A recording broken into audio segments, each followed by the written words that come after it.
speaker for this afternoon to be introduced later. To the National President of the PEDPAL, Dr. Ramon Delgado, a representative from the RCSU, the Chief SAGs of the RCSU Calabarzon, Major June Tariao Jr. The PEDPAL National President. President, good afternoon to everyone. Government agency, please don't show the population. Ang team entry is 5,000. Meron siyang 2 stages, 2 bay. Ang rounds na gagamitin na bala is 46 lang. Baby shooter is mandatory to count. Ang ibig sabihin yan, ang isang babae, ang ika-count lang doon ang highest score. Pero ang babae, hindi talaga siya pwedeng tanggalin. Kasama siya sa score lagi. Only the scores of top 5 shooters of each team will be considered for scoring. Ang purpose nito, sir, para ma-enhance talaga yung guard ba? Pwede natin, kung may mga competition, dapat kasali ang agency. Itong mga streamer na to, sir, huwag na kayong magproblema. Kami nang magpagawa lahat nito. I-send nyo lang sa amin through Viber yung logo ng agency.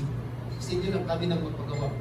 Kasi hostage kami, dahil ang sasabihin, walo kayo na service provider namin eh. Hindi, umayaw ka, diwag.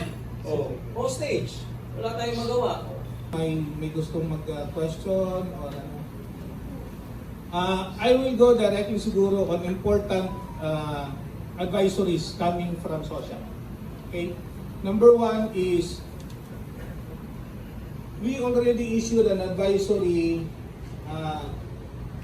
reminding all private security agency operators to be vigilant and to report all illegal activities within our... We have to go back to the mindset that our product ng produkto natin ito. Yung lalaki yun. Meaning, all of the security personnel ay produkto natin. And who will mold our product is tayo yun. If we will be asking kung paano natin mag-prevent, might as well we first ask ourselves. Pro centers and of course the NGO, government, non-government organizations like that. And because of this series of meetings, nagkaroon po tayo ng identification sa problema. Kasi out of the 23 neuro testing centers, 17 lang po ang psychologists. So ang quota ng psychologist is 50, then 17, that is only 750. Ang pumapasok po na araw-araw na nagpapa-process is more than 1,000. So kulang na kulang. So nagkakaroon po ito ng problema. But It does not include yung facilitation ng training. Again, bago ako na-assign sa RCSU 4A, I'm a former Chief Agency Licensing Section. Ma'am, with regards sa Jordica, ganito ang nangyari, ma'am. Di ba may nagka-problema, bibili sila, mag-purchase sila ng baril. Expired yung LTO.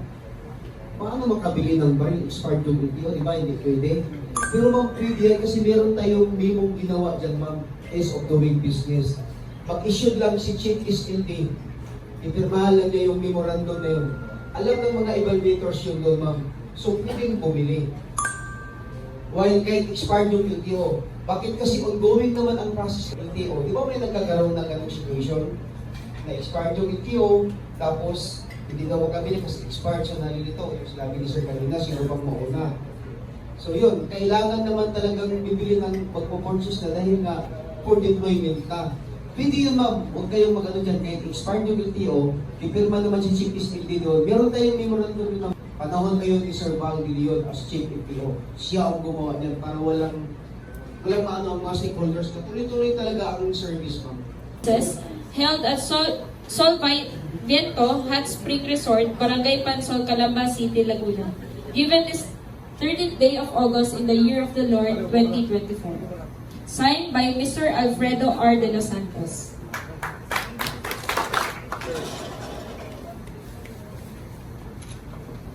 In addition, we'd like to also give a plaque of appreciation to the National Patpao President, Mr. Ramon D. Bergado.